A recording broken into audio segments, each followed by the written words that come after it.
Hey, what's up? Welcome back to JB Breaks Free. I'm fired up today. I hope you're having a great day, a blessed day, and getting 1% better than yesterday and breaking free from whatever's holding you back from being the best version of yourself and living the life that you want to live.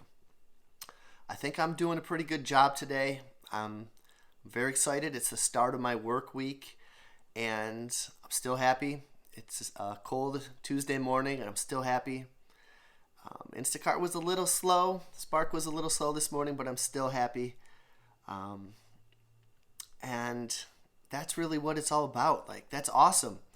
And I hope you're doing well and are happy too. Like, we shouldn't take these days for granted. I can remember plenty of days, Tuesdays, where I was just, oh God, Tuesday, work starts, the work week starts, and just the creeps, the shivers, the chills, the fear, the dread. And now I'm like, okay, I had a nice busy morning. I stayed busy. I went to the thrift store. I boxed up a lot of items to sell. Got up, brought the kids to school, did some side hustling. Now I'm here, and I couldn't wait to be here talking to you. After this, I'm going to work out, have a nice lunch, maybe chill for a little bit before work, and then it's restaurant week in work in central New York, and that is to kind of help local businesses, local restaurants in the month of January, which is traditionally slow. People are either broke from the holidays and or got their New Year's resolutions going with health and fitness, and that usually doesn't involve big pasta dishes. But this promotion, which started last Friday, and it was a busy weekend, will run through this week, and we should be good. So I'm looking forward to getting in there, banging that shift out, and then I'm going to be off tomorrow. And I was thinking today I've become more comfortable with the idea of even being off Tuesdays because it's not all about money, it's all about time. And that plays into what I want to talk about today. And freedom of time is one of the biggest things I'm trying to break free and gain control of as much time as I have, our greatest non-renewable resource. Today I wanted to talk about self-care. 5 different types of self-care, what self-care is not, and some barriers to self-care that we should be aware of. I've been thinking about that for a while. I also want to bring up the idea of stop buying dumb that is a practice that I have to do daily. I don't buy a lot of dumb but I want to. And I think that's something to practice on too, to not only just not want it, but to not desire it.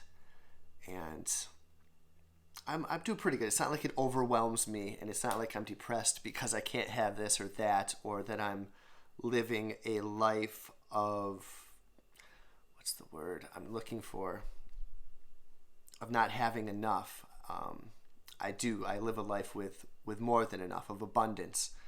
So I don't feel that, but I do feel the urge to buy dumb stuff, and I'll talk a little bit about that. And then also just want to talk a little bit about 5 money quotes that really hit home with me. I don't talk a ton about finance on this channel. I want to. To me, it's just a lot of putting your nose down in repetition, but then there's a lot of finding those tricks and tips that can help along the way, which I do want to explore and hope I can express better in future videos. But to get into the topics of today, 5 different forms of self-care, what they are, and how we can do better at them. The first is physical self-care. It's something that we can control for the most part. Are you taking charge of your physical self-care? You can control your sleep. And I think it all starts with sleep, your energy. I couldn't do any of this if I'm not energized. I can't break free. I can't side hustle. I can't be joyful or happy or alert or exercise or be the best husband, friend, father example that I could be if I was not rested. Diet, something that I'm documenting on this channel. Got to get better. Got to take charge of my physical self-care, and that involves your diet. Exercise, daily exercise. There's been some days where I put an hour in. There's been some days where I put half an hour in, but I'm trying to keep the ball rolling. I'm trying to build the neurotransmitters of I do exercise every day, no matter what it is. Body weight exercises, dumbbells, cardio, walking, push-ups and sit-ups. I can take charge of all of those things that are going to benefit yours and mine physical self-care. The next is social, and this one is not the easiest you think it would be. Everyone has different social self-care needs. What a tongue twister. Your relationships, your close connections. Everyone's different, but figure out what your needs are. Are you getting enough face-to-face time with your friends? I don't think I am, really. And a lot of that's my fault. And what are you doing to nurture relationships with your friends and your family? I do text a lot. I don't FaceTime a lot. But maybe I should really start FaceTiming. It's like weird, like you have to make time for your friends, just like you have to make time for exercise, and just like you have to make time for making money, and time for praying, and time to keep your mind sharp. You have to make time for your friends, and I have to get better at that. Whether that's breakfasts, whether that's inviting somebody over for a meal, or to watch sports, whether that's going to get coffee, going to dinner. I have to get better at that, and I have to get better at making connections with my friends who are out of town too, because I miss them very much. And it almost gets to a point which stinks, if I'm being quite honest, that I haven't talked to a couple friends in so long. It's borderline awkward, and it saddens me. So I have to nurture those relationships, especially the ones out of town, because I've lost some, and that's fine. And those were probably destined to be lost, but there's some I feel that are destined to maintain. So social self-care. Check in and see how you're doing with that. Mental self-care. Are you keeping your mind sharp with puzzles, with learning subjects that fascinate you? I feel like I'm doing a lot of learning. I do a lot of reading. I feel like I want to learn so many different things that it's maybe almost too much. Like I'm trying to learn how to make t-shirts from home with a Cricut craft maker. I'm learning French with my kids. I'm trying to learn different side hustles. I'm trying to learn video editing. I'm trying to learn how to be a good person and to learn more and more, and about finances and debt and how to break free and how to take care of myself in all of these 5 ways. So I feel like that I'm learning, and I feel like I'm pursuing enough knowledge. Having self-compassion is key with mental self-care. Be easy on yourself, and making time for things that stimulate you, whether that's songwriting on a guitar. I definitely want to do that more, and even make it a part of this channel, because it's a part of my life, and that's another area that I need to make time in. When I started this journey of breaking free and of getting out of over $100,000 worth of debt, and now I'm still on a mission to probably lose at least 10 pounds and get a little bit stronger, and I'm on a mission to read more, and to see my friends more, and to be the best person that I can be. My guitar kind of went to the wayside. That was kind of my passion and purpose during my 20s, and that did involve a lot of drinking and playing while I was drinking, and playing for people who were drunk, and playing when I was drunk, because it was easier to do, to have the courage. I'd like to bring that back into a healthy sort of way, and I wrote a lot of songs from the point of view of a crazy and sad 20-year-old or 20-something, and now I feel like writing songs more from a more mature and settled 42-year-old, and whether that's spiritual songs or whatever it may be, but I definitely want to explore that more often. And speaking of spiritual self-care, People who focus on spiritual self-care, I think, generally have a healthier lifestyle, a deeper sense of meaning, understanding, and place in the universe. Are you praying? Are you meditating? Are you going to church? All of the above, one of the three.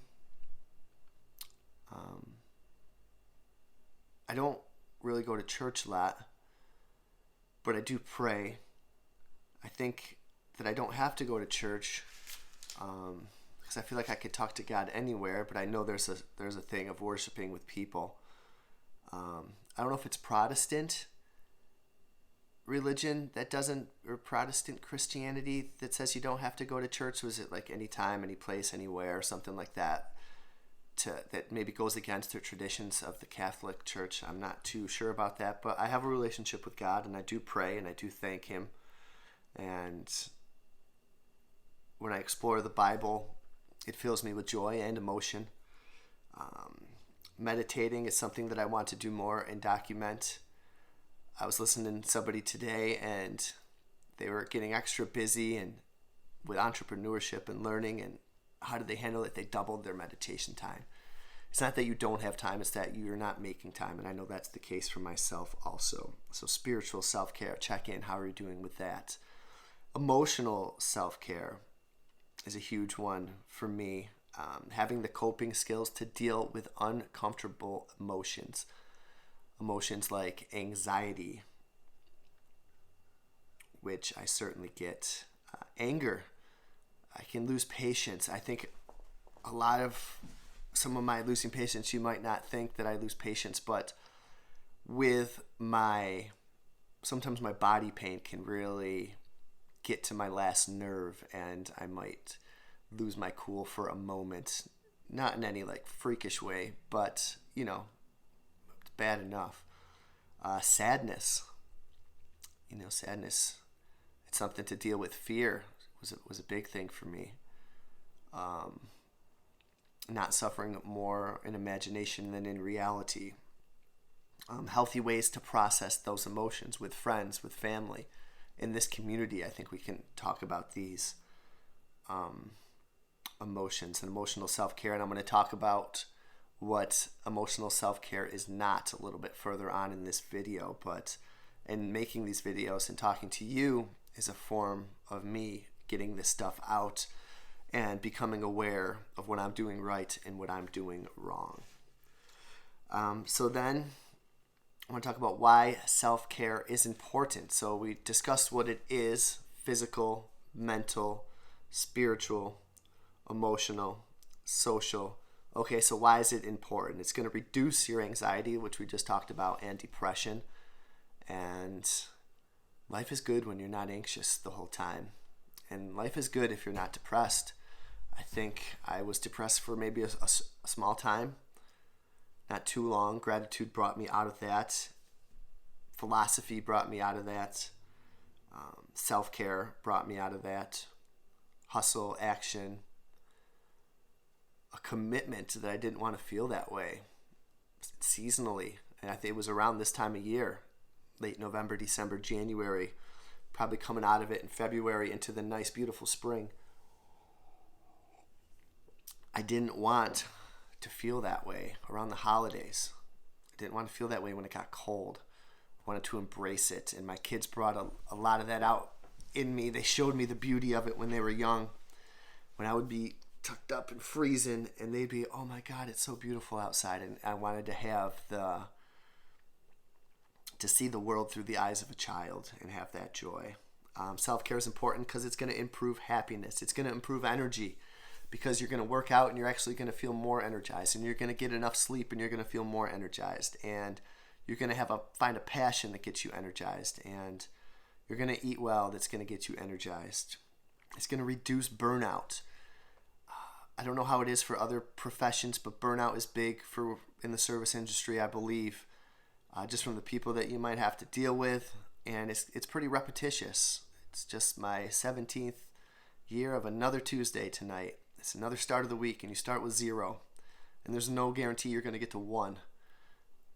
You need the people to come, and you need to sell stuff, and you need to show up. And if you take time off, you don't get paid. Burnout can be real, but I've managed to deal with that. Burnout can be real on your debt reduction. It takes a long time to pay down $100K or $200 or more. That's a lot of Instacarting. That's a lot of reselling stuff. I can remember selling $1, $2, $3 items and being like, what the heck am I doing?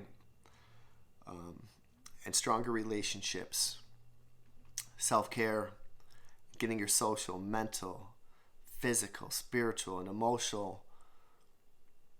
You get all those things clicking on the same cylinder, and your relationships with your partner, with your friends, with your family, with God, with your clients, with your coworkers, they're all going to improve with your boss. What self-care is not. And I've participated in this non-self-care for a long time. And how much do I still overspending? Retail therapy, right? Overspending. No, that's not self-care. Binge eating. Oh, my favorite. Man, I could binge some cereal. I could binge whatever. Pasta. I could eat at work and then come home and eat. Binge eating to relax, right? To de-stress. Activities of instant gratification. That is not self-care. Lavish vacations. I'm not saying don't go on vacation, but be responsible with the vacations that you're going on. Save up for a long time and try to pick ones that are within your means. Live within your means. Live below your means, I think, is ideal. But you still deserve vacation, I would say. But just do it the right way. Perfecting oneself by any means necessary. Could that be food issues, eating disorders, plastic surgeries, not having self-compassion, caring too much what other people think. Another one for me was numbing with substances, drugs, alcohol, cigs, any sort of substance that you can find that's gonna numb that feeling. That's not self-care. And binge watching TV. Numbing your senses, checking out. I do like a good show on my nights off after I busted my butt all day. I don't turn the TV on during the day. I won't turn it on today. Maybe if I cardio, but even then, I'll probably just listen to a podcast. That is not self-care. If you hustle all day long and you want to wind down with a show, have at it. I love my shows. I'm liking the show Your Honor right now with Bryan Cranston.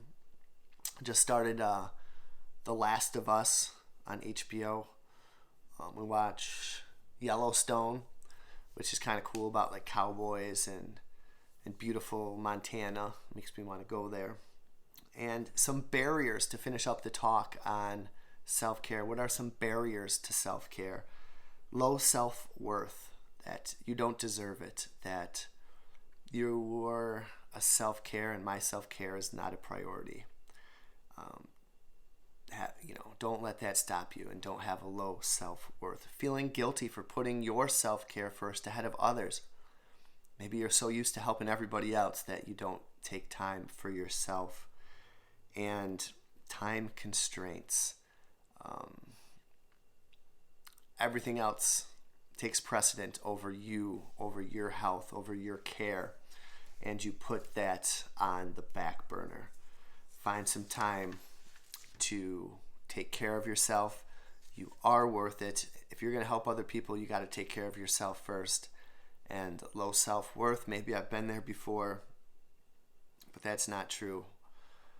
You and I both have a lot to offer each other and those who we have contact and relationships with, and also with people just out in the world who we haven't met yet. Whether we'll know them personally or not, we can still be the change that we want to see and embody our philosophies and not just explain it. The next topic I wanted to talk about today was buying dumb to impress people is financial suicide. I'm doing so pretty good financially now. I mean, yeah, we feel things, but I have a ton of money saved up. from not buying anything and from selling things. Buying stuff that you can't afford with money that you don't have to impress people that you don't like. I think about that a lot. Why do I want this stuff? The system makes us want stuff, I think. I keep saying stuff because it just is stuff. Advertisement aims right at our neurotransmitters. We think that owning stuff, buying stuff is going to make us happy. We think there's one thing out there that if we just get it, we're going to be happy for the rest of our lives. Question, if you were the last person on earth, would you still want the thing? Part of me maybe would, which I don't know why, but maybe that's not a good question, or maybe I just want the thing for different reasons. The things that I want now, and I want a lot of things, and I know I got to work on that. First, I've been really into vintage hats, sports hats and vintage shirts, like t-shirts and vintage sports jackets. Now, if you look at me, it's just gray shirt, blue jeans. And if you look at almost every video I put up with a selfie of myself, they're just plain solid color tops, shirts. Not very flashy. There might have been a time when I was early 20s, colorful sweaters, buying something to stick out a little bit. Now I want to buy something to blend in. Maybe I had people to impress back then. I don't really rely on my self-worth to impress other people now. If anything, I impress myself by not going down that road.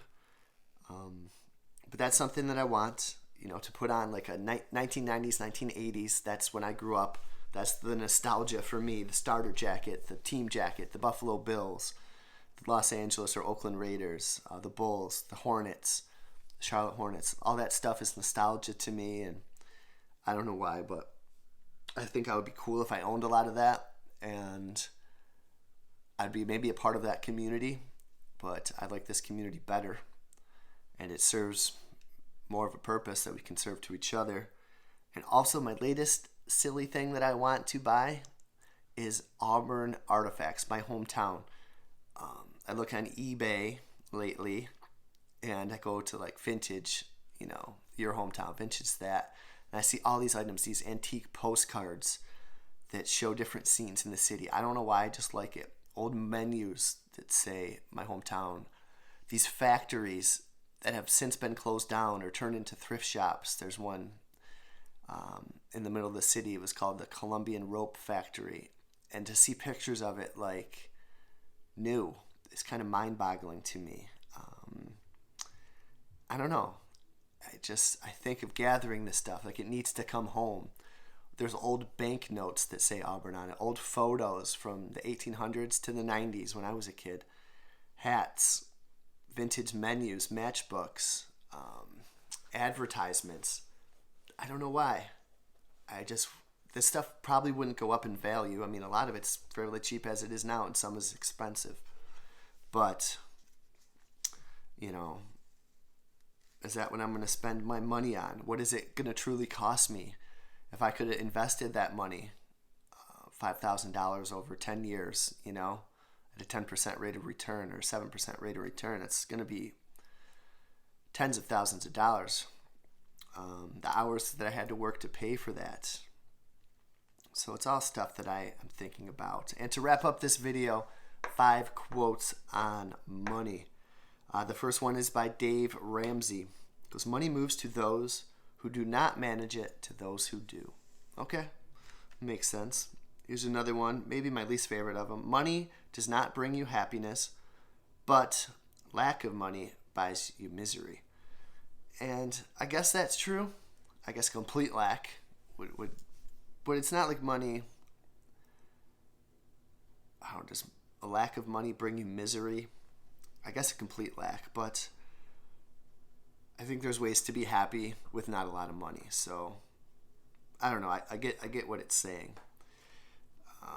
This is one I like a little better, by Epictetus, the Stoic philosopher. Wealth consists not on having great possessions, but few wants. And what did I just talk about? All my wants. So that was not very wealthy speech, and I recognize that. And that's something I gotta get better at. I do like to browse. and daydream a little. But it's not about having great possessions, it's about having few wants. The next one, time is more valuable than money. You can get more time, but time is more valuable than money. You can get more money, but you can't get more time. And that's what I always say, time is our greatest non-renewable resource. If I'm going to spend my money, I want it to buy my time. And then lastly, I love this one. This is my favorite. The money you have gives you freedom, and the money you pursue enslaves you. I just love that. I'll tattoo that on myself somewhere. The money that you have gives you freedom, and the money that you pursue enslaves you. Are you hanging on too long? Are you working too much? Are you working to buy this? Are you working to buy that? What are you pursuing that money for? Once you get that money, it's going to buy you freedom. It's going to buy you a Wednesday night off, a Tuesday night off. It's going to buy you a month with all that money that you give to your creditors is now yours. There's a lot of freedom to be had when being debt-free, and not only that, but then the saving process and investing process begins, because you get to put that money to work to buy your freedom, and that's what we're trying to do here. Well, I hope you're having a great day. It's been so great to connect with you, to talk with you. I can't wait to hear your thoughts on the subjects, and I will talk to you on the next video.